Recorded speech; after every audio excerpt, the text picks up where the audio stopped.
à cette journée de lutte contre les cancers colorectaux pour vous parler essentiellement de la prévention primaire, mais la nutrition, elle a aussi sa place dans la prévention secondaire, c'est-à-dire après avoir diagnostiqué un cancer, pour vous parler de la nutrition dans le cancer colorectal.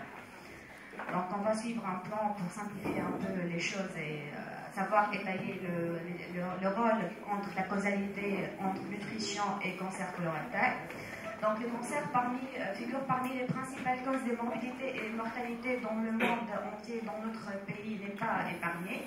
En 2012, on comptait approximativement 14 millions de nouveaux cas et 8,2 millions de décès liés à la maladie. Le nombre de nouveaux cas devrait augmenter de 70% environ au cours des 2 prochaines décennies et environ 3% des décès par cancer sont dus aux 5 principaux facteurs de risque comportementaux et alimentaires qui sont principalement l'IMC élevé, la faible consommation de fruits et de légumes, le manque d'activité physique, le tabagisme et la consommation d'alcool et dont va découler par la suite à notre prévention primaire ainsi que secondaire de cancer.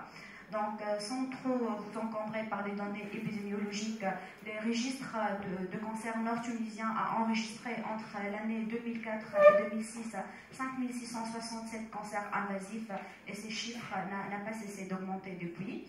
Donc, la relation nutrition et cancer a été bien étayée par plusieurs études épidémiologiques, dont la plus grande étude de grande envergure, c'est l'étude EPIC, l'European Prospective Investigation into Cancer and Nutrition. Il s'agit d'une étude multicentrique qui a inclus 10 pays, ayant recruté 521 000 sujets. Le recrutement s'est déroulé entre 1992 et 1999. Cette étude a montré, avec des niveaux de causalité et de probabilité et d'implication de facteurs nutritionnels assez convaincants ou bien probables, l'effet protecteur de fruits, de légumes et de fibres contre les cancers colorectals, la consommation élevée de viande rouge, plus de 160 grammes par jour, paraît liée au risque de cancer colorectal, une consommation élevée de poissons supérieure à 80 grammes par jour semble diminuer ces risques, et les données de l'étude EPIC permettent de conclure qu'une consommation quotidienne de 500 grammes de fruits et de légumes peut diminuer l'incidence de cancer de l'appareil digestif en globalité de 25%. Donc, l'estimation de la part de cancer évitable par la prévention nutritionnelle selon le rapport qui a été établi par le World Cancer Research Fund et l'American Institute Cancer of Research, c'est vraiment le rapport auquel on fait le plus confiance et c'est la référence. Il a montré qu'en matière de cancer colorectal, en États-Unis, en Royaume-Uni, dans les pays qu'on adopte actuellement leur mode d'alimentation, l'alimentation occidentale, la peur de cancer colorectal qui sont évitables sont de l'ordre de 45 à 43%. Donc la moitié de ces cancers, elle est attribuée à l'alimentation. Donc, sans rien apporter de nouveau, l'histoire naturelle du cancer, elle passe par une étape d'initiation. Après, c'est l'étape de promotion, la progression, le cancer avéré avec des métastases. Et l'alimentation, elle joue probablement des rôles prépondérants dès la phase initiale, la phase d'initiation, notamment dans le cancer colorectal, la phase de jeunesse de polype, jusqu'à la phase d'invasivité et de métastase via des facteurs de prolifération et des facteurs de promotion des cellules tumorales. Donc, l'éthiopathogénie de cancer, certes, elle est multifactorielle, mais on arrive à établir de plus en plus qu'il y a des facteurs génétiques, des facteurs hormonaux et environnementaux, notamment les tabacs, les rayonnements solaires, les expositions professionnelles, qui peuvent concourir au développement du cancer et agir à différentes phases de la cancérogénèse. Parmi les facteurs environnementaux, l'alimentation joue un rôle essentiel et fait partie des facteurs sur lesquels il est possible d'agir pour accroître la prévention primaire. Et ce qui est nouveau dans l'alimentation, c'est qu'en fait l'alimentation, elle joue avec la génétique. C'est soit précocement le génage, c'est l'épigénétique qui va modifier carrément notre patrimoine génétique. L'alimentation, elle va agir avec la génétique, ou bien il y a certains polymorphismes génétiques, certains individus sont plus susceptibles, ou bien sont plus protégés à certains facteurs d'agression de l'alimentation. Donc, depuis près de 40 ans, de très nombreux travaux ont cherché à identifier et à préciser le rôle de certains facteurs nutritionnels susceptibles d'intervenir en tant que facteurs de risque ou bien au contraire de protection dans le développement des cancers. Ces recherches confrontent des données issues de travaux sur modèles cellulaires ou bien animaux, mais aussi chez l'homme sain ou malade, et aussi de confrontation à l'échelle des populations. Elles ont mis en évidence, avec des degrés de certitude variables, le rôle des facteurs nutritionnels dans l'initiation ou bien l'expression clinique de certains cancers. Donc, ces fameux rapports qui est publié par le World Cancer Research Fund et l'American Institute of Cancer Research. Il a regroupé un panel de 22 experts internationaux qui ont colligé plusieurs études épidémiologiques de qualité, des études où il n'y avait pas assez d'hétérogénéité, avec un niveau de cohérence acceptable, avec bien évidemment tout en se fiant aux arguments de plausibilité biologique. Ils ont établi des recommandations pour prévenir ces cancers, des recommandations avec des niveaux de preuves convaincants, probables, limités, et les recommandations qu'on va étaler par la suite, c'est les recommandations avec niveau de preuves soit convaincants, soit probables. Donc, pour s'appuyer le cancer colorectal, c'est surtout les viandes rouges, les charcuteries et le boisson alcoolisé, la sédentarité, qui est aussi un facteur de risque avec un niveau de preuve assez convaincant, l'obésité abdominale, le gain de poids, indépendamment de la BMI auto actuelle, et aussi la consommation d'ail, mais c'est un niveau de preuve qui est probable. Donc le cancer colorectal, c'est le cancer le plus influencé par l'alimentation. C'est établi par des études cas témoins, des études prospectives, des études d'intervention sur la prévention des adénomes colorectaux. Des études de population ayant migré d'un pays à bas risque comme le Japon vers un pays à haut risque comme les États-Unis ont mis en évidence le rôle majeur de l'alimentation. En fait, ces populations qui ont migré ou bien qui ont migré, ces individus qui ont migré, ils ont la même génétique que leurs homologues en Japon, mais en ayant migré vers un pays comme les États-Unis, ils ont développé des cancers colorectaux qui montrent que les déterminismes de ces cancers, ils ont en grande partie un déterminisme environnemental lié à l'alimentation. Donc, aussi des études de groupes religieux ayant des habitudes alimentaires particulières avec des risques plus faibles que confortent l'importance majeure des facteurs alimentaires par rapport aux facteurs génétiques. La majorité des cancers colorectaux suivent l'affiliation adénocarcinome. Donc, les facteurs de risque qui ressortent dans le rapport du World Cancer Research Fund, c'est le surpoids et l'obésité, le boisson alcoolisé, les viandes rouges et les charcuteries.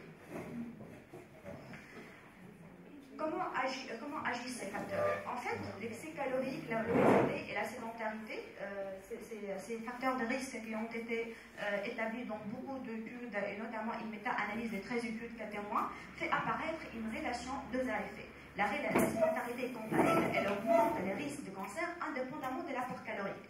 L'obésité androïde est un facteur indépendant de l'adénome. Tous ces facteurs, ils ont un mécanisme commun qui est l'hyperinsulinisme. Et le cellule colique, ils ont un récepteur IGF-1, c'est un récepteur où l'insuline peut s'y fixer. Et effectivement, si on est en état d'obésité, donc on est en état d'insulinorésistance, et par là ce qui va s'en suivre, c'est l'insulinorésistance et l'hyperinsulinisme, donc on aura une stimulation de ces cellules coliques et une prolifération cellulaire, ce qui va aboutir à une lésion précancéreuse, c'est le polype. Donc, un IMC élevé va donner une augmentation de taux endogène d'hormones avec des facteurs de croissance et d'hystoquine. Le GF1, c'est l'insuline growth factor, la leptine, les hormones sexuelles. Tous ces hormones, toutes ces perturbations hormonales, ils vont entrer en état inflammatoire chronique. C'est une inflammation de bas degré, mais c'est une inflammation quand même avec augmentation de TNF-alpha, d'interleukine 6, de CRP, de leptine, qui sont toutes favorables à la prolifération cellulaire. Donc, l'excès des tissus adipeux, hyperinsulinisme, hyperproduction de GF1, qui favorise la prolifération des cellules. C'est un niveau de preuve qui est jugé convaincant. Pour ce qui est de l'alcool et du tabac, une méta-analyse aussi d'études de cohorte a montré qu'il y a une augmentation modeste de risque de 16% pour ceux qui consomment de 3 à 45 grammes d'alcool par jour. Les risques, ils augmentent encore de 41% pour ceux qui consomment plus de 45 grammes par jour. L'alcoolisme chronique et la cirrhose seraient des facteurs de risque indépendants d'adénomes colorectaux. Le polymorphisme et l'alcool déshydrogénase et la flore intestinale joueraient un rôle important sur la concentration in situ d'acétaldéhyde, c'est le métabolite de l'alcool. Dans les études japonaises, les consommateurs d'alcool possédant un allèle de l'alcool déshydrogénase ont des niveaux très élevés d'acétaldéhyde à un risque très élevé de cancer colorectal. C'est pour montrer l'interaction entre les polymorphismes génétiques et l'alimentation. Donc, certains individus qui buvaient beaucoup d'alcool peuvent ne pas être trop susceptibles ou bien prendre comme d'autres qui ont d'autres polymorphismes génétiques qui sont plus susceptibles que les autres vu qu'ils auront des concentrations élevées de ces métabolites d'alcool qui est l'acétaldéhyde, qui est cancérigène parce qu'il entraîne de l'altération de l'ADN tissulaire. Donc la production de métabolites mutagènes à partir de l'éthanol, qui est métabolisé par l'alcool déshydrogénase en acétaldéhyde, c'est une espèce qui est réactive à l'ADN.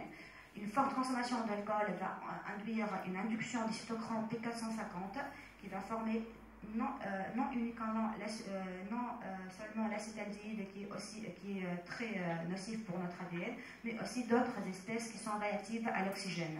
La relation est jugée convaincante pour le cancer du côlon rectal pour l'homme. Elle est jugée probable pour le cancer colorectal chez la femme. Donc, il y a aussi une interaction entre la consommation d'alcool et apport en folate, pour dire polymorphisme toujours génétique et alimentation, avec un risque majeur pour apport élevé en alcool et faible en folate. La combinaison alcool élevé, folate bas est un génotype d'éméthylène tétrahydrofolate 677TT et associé à un taux élevé d'homocystéine et une hypométhylation de l'ADN. Les tabacs augmentent le risque de cancer colorectal avec un délai de 25 ans d'exposition et un effet potentiel à la phase de genèse de l'adénome.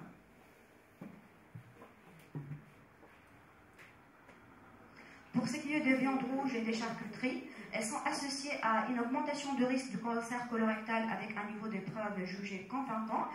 Pour 100 grammes, pour une portion de 100 grammes augmentée de viande rouge, on a une augmentation de 29% du pourcentage du cancer colorectal. Tandis que pour une augmentation de 50 grammes de charcuterie, on a une augmentation de risque de cancer colorectal de 21%. Quant au fer, le fer qui est une source de radicaux libres parce qu'il y a la portion du fer qui est non absorbée au niveau intestinal, c'est 90%.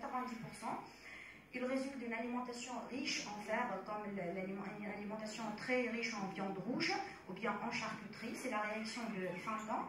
On aura la genèse des radicaux libres à partir de ces fers qui est non absorbé au niveau des cellules intestinales. Il y a une association entre ferritinémie élevée ou consommation élevée de fer et risque d'adénome colorectal. Donc il faut faire attention à l'enrichissement de compléments alimentaires en fer.